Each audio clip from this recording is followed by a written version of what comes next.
The Wager Talk You Pick special is live, giving you the option to pick the league of your choice and get 30 days of picks for only $99. 30 days of the NFL for $99, done. Just want NBA and NHL for the next month? You can do that for only $99 each. That's right, 99 gets you every release from the league of your choice from your favorite handicapper, including 5% best bets for 30 days. No coupon code is required, and 30-day sports passes will go back to regular price Sunday at midnight. So lock in as many sports and handicappers for only $99 before time runs out.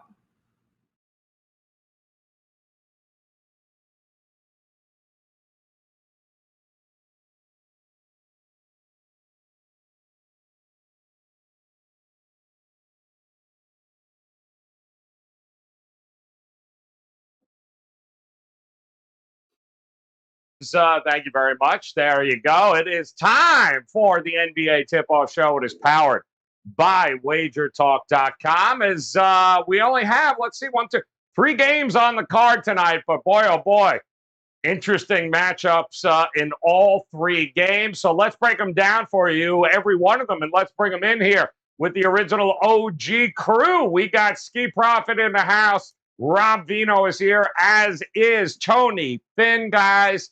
And we are excited. Certainly, I think all eyes are going to be on this Brooklyn and Golden State game here. And we'll talk about that coming up. But Ski, what a chalky-ass night last night was, huh? Favorites across the board, depending on where you get into that Phoenix game, too. It was, I believe, 9-1 or 10-1, rather, 11-0 it could have been, depending on what you had with Phoenix, but a little too chalky for my taste last night. How was it? I ended up with some winners. Played 2 in the NBA, 2-0. Played 1 in college basketball, 1-0. So a nice 3-0 night to start the week. So looking to keep it going. I've been hot in the NBA. I've won 18 of my last 24. So hopefully we keep it going today. Nice. Rolling with that chalky ass last night. Rob Vino, talk to me, my man. What's going on? How was your night last night? And what do you got up and locked and loaded today at WagerTalk? Yeah, last night was break even, Joe. Last 10 days have been really, really good, though. Plus 39% return on investment, all sports last 10 days. So pretty much rolling here at this point in time. The one that held me back from having the winning night last night was Ski's favorite LA Lakers. I had them both ends. I had them first half over, game over. The full game got there. The first half missed by half a point, 105, and the number was 105.5. So a little break even action last night. As for tonight, college football is already up and available. Had that up since yesterday. This Tuesday, Wednesday, MAC football action has been wonderful for the bankrolls. So hopefully that continues here tonight. And we are going to get an NBA play up later this afternoon. So be on the lookout for a couple of college football and 1 NBA. All right. Got a little bit of everything going on there. And Tony Finn, my friend, you continuing to crush it here in the NBA. I know, what is it, 31-18? I think I've seen here somewhere in that ballpark. You've been just hammering it, man, doing it well. How was your night last night? And what do you got locked and loaded tonight at WagerTalk? Well, we talked a little bit about this before we were off air, and last night was a break-even night for the most part, 1-1 in the NBA. I had a push. I couldn't decide whether to play the money line or lay the 3. I ended up laying the 3, but a lot of clients I didn't get the 3. I had Phoenix at a big play, a big ticket, and like we talked about, I mean, Phoenix shot I think 31% from the floor, 30% from the 3-point line, and still win. Who do you do that against? I guess Charlotte. I guess Houston. I guess some of the better teams in the league. It was okay. I had the over in Memphis. I thought that was a game that I probably should have pushed in harder on, but I didn't. But I get the over. I lose with because Porzingis scored 152 points last night for the first time in his career, and I'm getting 6 with Denver, and they lose by 10. So that said, tonight I have a second straight. I have another big ticket tonight, 5%. I have 3 NBA plays, 2 in one game. 1 in one game obviously gives me 3, and I love this college card.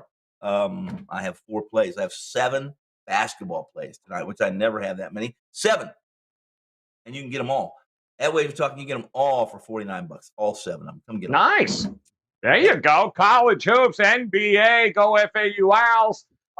Should be a hell of a profitable night here, guys. So why don't we start game number 1 with it's certainly the game everyone's going to be watching here tonight of interest. Good litmus test for these two teams, huh? Golden State opens up as a 3.5-point dog to the Brooklyn Nets, 220 as an opening number. And Skee, I'll come to you.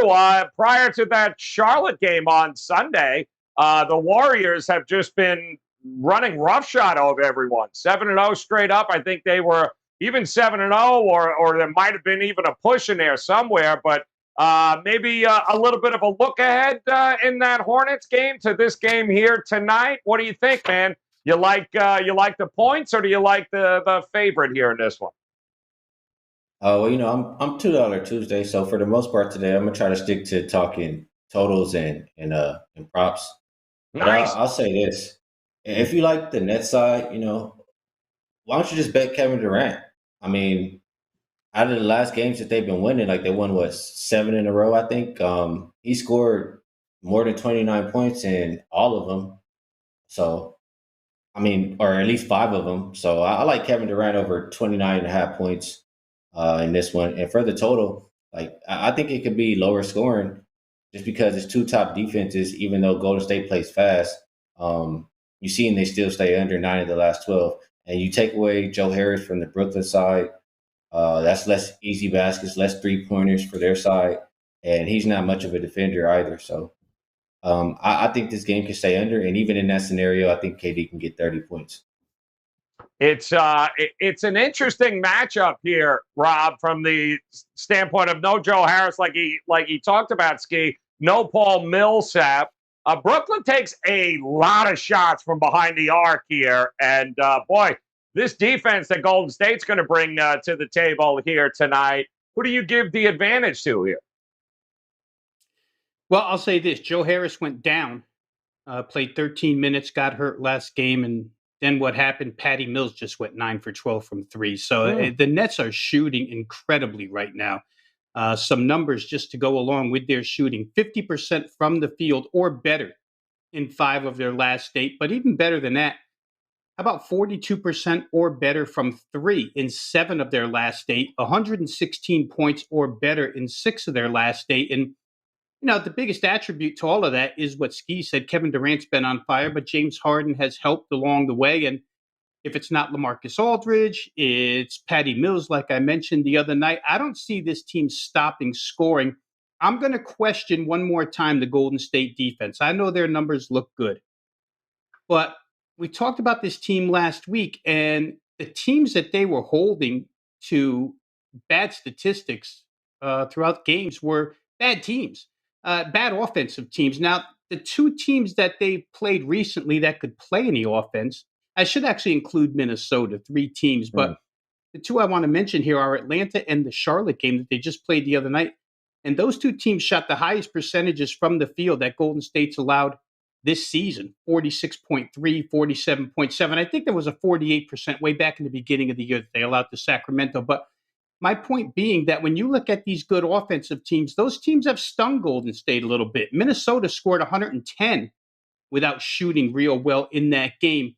Again, they're on the road now. They were home for so long when they were putting together all those good defensive numbers. I just don't know how good this defense is, so I'm going to question it. I think this game probably gets over. Steph Curry had a homecoming in Charlotte the other night and shot miserably from 3 of 13. I don't think that happens here in this matchup against Kevin Durant. And if you watched the football game last night, you saw Draymond Green on the Peyton and Eli broadcast there tell everybody that he does not look forward to this matchup with Kevin Durant at all. So I think I would probably take a shot with over here, maybe full game rather than first half. The Nets have just been way too hot. I think Golden State will score as well. But like I say, that Golden State defense is really why I'm looking at over here, because I don't think it's as good as the statistics tell us. Both teams here, Tony Finn, are actually at least ranked pretty well in their half-court defenses, and both teams, the Warriors 4-9 to the under, the Nets 4-9-1 to the under. So the market certainly does not give their defenses any credit like Rob. So what do you think we're going to see tonight? Well, here's what I think, and that is that the Harris injury is much more. It's so bad for Philly. It's crazy because of the other injuries they have. Now, tonight's starting lineup, for instance, I'll give you an example. Tonight's starting lineup for Brooklyn, which is supposed to be Harden, Brown, Bembry, Durant, and Griffin. These guys have had 12 possessions together on the floor this year. 12 possessions. And they're that's such a small sample size. When I come up with the lineup and the net rating, it's a -50, this lineup, with Harden and Durant. And if you go look at some of these, the net rating for this Nets team at the end of the first period or this first quarter into the beginning of the second, the same rinse and repeat third and fourth, the net rating for the second rotation when they give Harden and they give Durant a breather is pathetic. It's so bad. Now, what you have is you got you don't even have a second rotation. Here's the issue with this, and that is that the Warriors in this game are they are better offensively with a couple of starters out, at least net ratings wise, than what the Brooklyn's going to bring to the floor. And Durant said this. Durant said, "I could care less about this matchup. This is one game. I don't care. I don't care.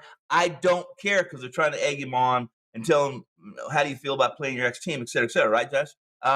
This is not the way the Warriors feel.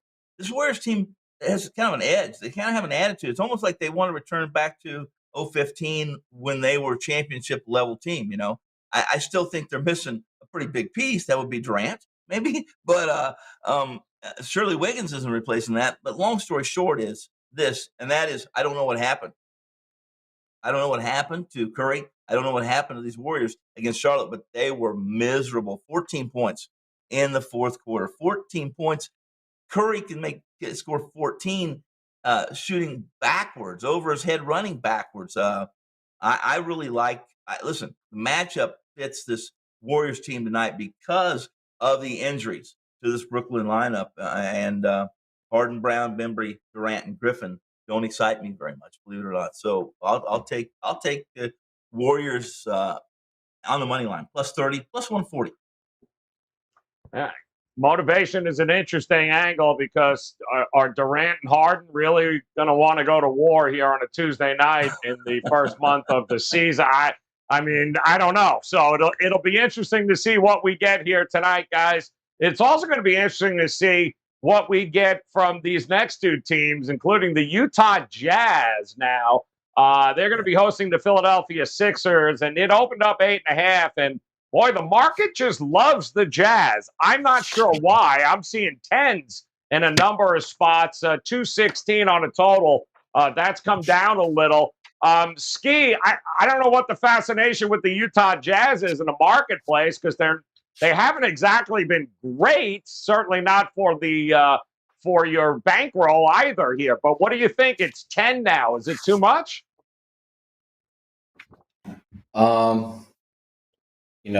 Like I said, I'm not going to look at sides right now. I'll leave it to Rob and Tony to figure it out. Tony, he did a good job breaking down the last game. Maybe he has something nice on this game. I have a couple props that I like here for this game. I like Maxey over 16.5 points. He's had a pretty increased role since Embiid has been out, and he's done well. He's been scoring pretty good. And Utah's defense is bottom 5 the last 5, so I like that. And on the other side, I like Whiteside over 6.5 rebounds. And he's gone over that number 7 of his last 8 games. Sixers, like I mentioned, still without Embiid. They're bottom 5 in rebound percentage the last 5 games. So I like him to get 7 again. Those are probably the 2 best ways to play this game, I say.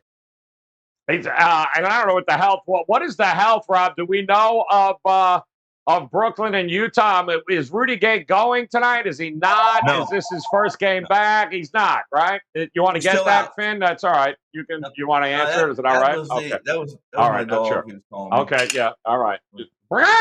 Go ahead, Rob Vino. Tell me, what do you, the health-wise of these two teams here, what do you think we're going to get here tonight?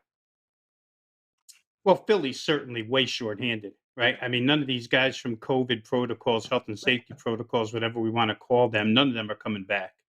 There was some hope that Joel Embiid would make it back for this game. He won't. Matisse Thybulle won't make it back. Danny Green's now hurt again with the hamstring, probably came back too soon.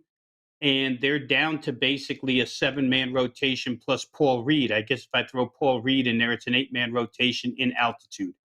It's a tough ask for against a team that's going to be fired up because they've lost 2 games in a row straight up.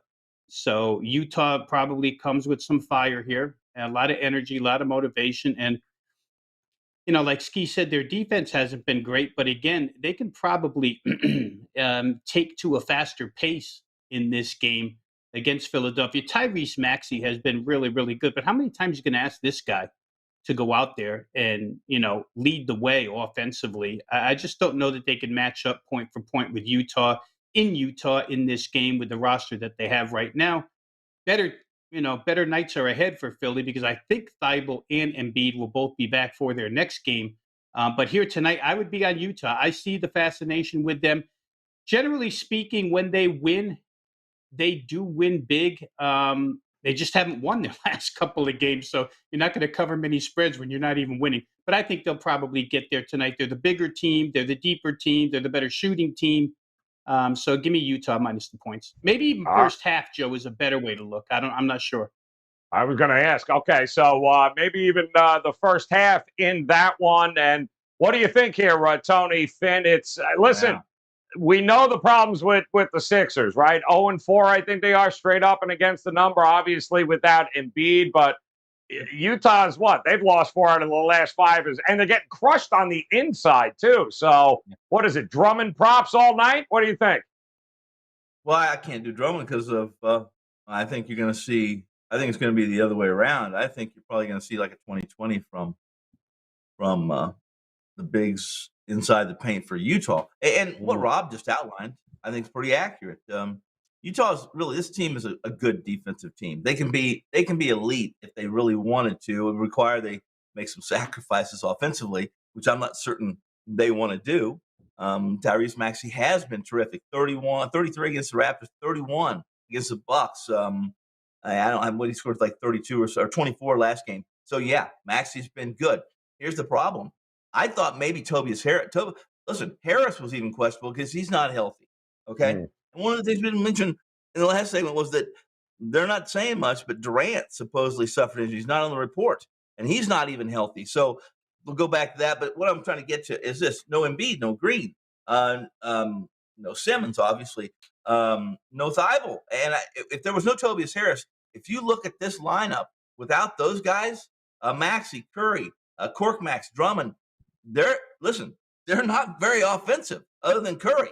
They're just not. And Utah's pretty versatile. I agree with Rob. In fact, I did already play this game. I played Utah first half, and I played Utah in the game. -5.5, -10. The 5.5's already gone to a 6 now, so 6.5 at some places. And I like that simply because they're healthy.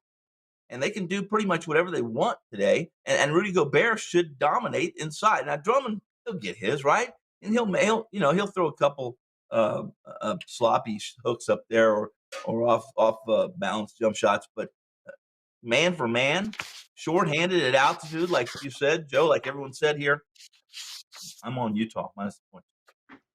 Well, they have lost 3 times as a favorite of 8.5 or more, that being Utah. And they're losing games they got no business losing.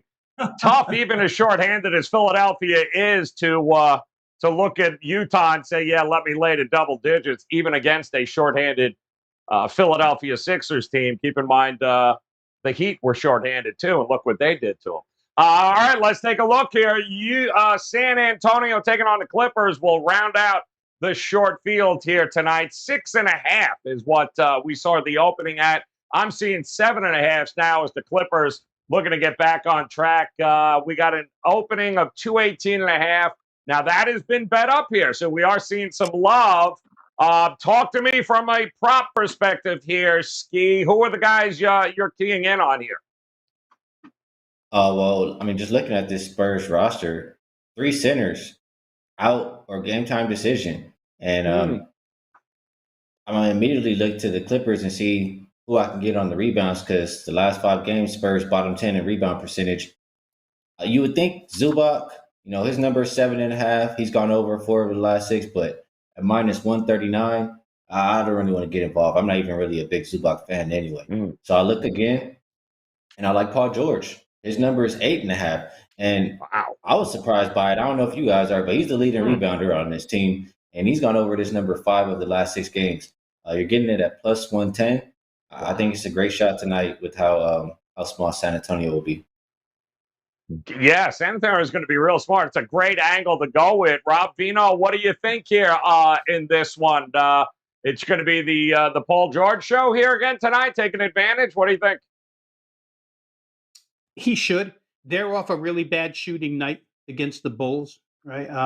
The Bulls played both LA teams back to back, but LA played back to back in that game against Chicago the other night, and they lose 100-90. And they had been scoring really, really good. I mean, the Clippers had been 112 or better in 5 of their last 6 prior to that Chicago game. So against a team, we talk about San Antonio a lot. They've been small because Pirtle's been out for a while now. Been out 6 games or so. Zach Collins, who they got from Portland, has been out forever. So they just don't have anything in the middle. It's a guard-oriented bunch. They score. There's no question about that. San Antonio, last 3 games totaled 253, 232, 220. Exactly what we're looking at here tonight. I have a habit of playing Spurs overs. I think this game probably gets over again. I just don't see it. The Clippers haven't shown a heck of a lot of interest, to me at least, in playing a ton of defense. And San Antonio, for what it's worth, they give you all 48 minutes almost every night, and they do share the basketball. Most times you look up and down their box score, and you see 7 double-digit scores. So all these guys can score. I think they'll score here. To me, 220 is a little low. I thought this game was going to come in the 224.5, 225 range. It didn't. So I like over the total here. So they've been a little inconsistent for my liking there. Go ahead, Skee. I want to ask Rob a question real quick. Sure.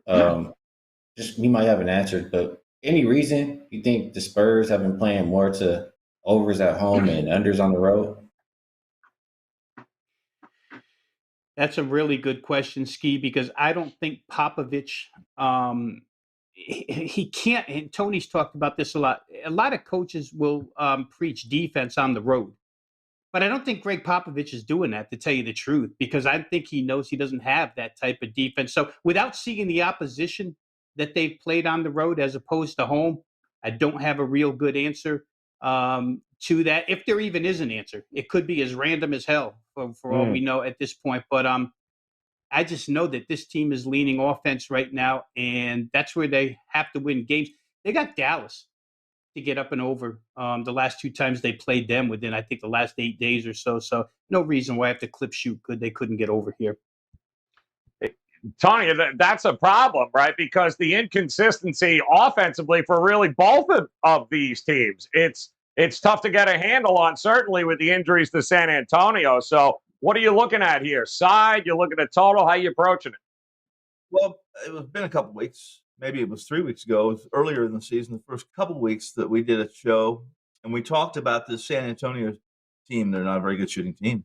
The truth is that if they're going to score and get up and beyond the numbers that Rob were mentioning, they're going to do it in transition. Here's the problem I see tonight, and I think, to your point, Joe, inconsistency is pretty tough to handicap. And if I know a team's inconsistent, then I'm going to count on them being inconsistent. They're going to have to beat me shooting the ball well. The Clippers, listen, they are 87.5 per 100 plays in the half court. That's what they defend to.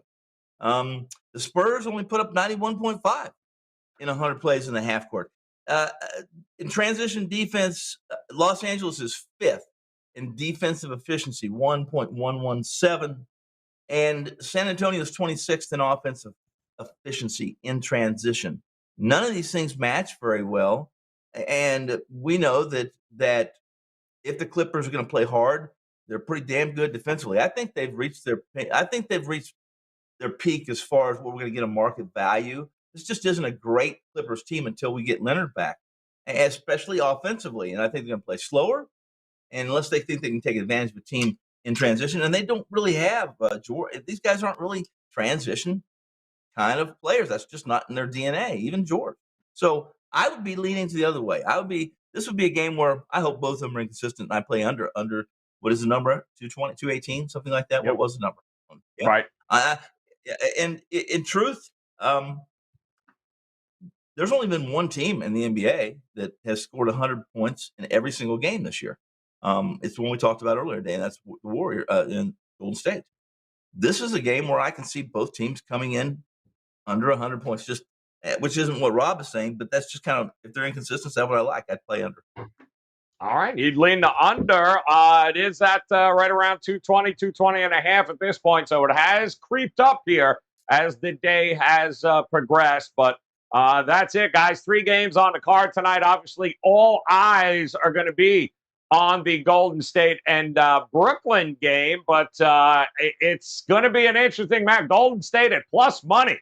Who'd have thunk we'd have getting that right now in this matchup? But that's what we have. Skee, what's your favorite prop of the night in these games here? What's the one that you like a little more than the others? I talked about a lot. I'll go, Whiteside is my favorite, over 6.5 is plus 106.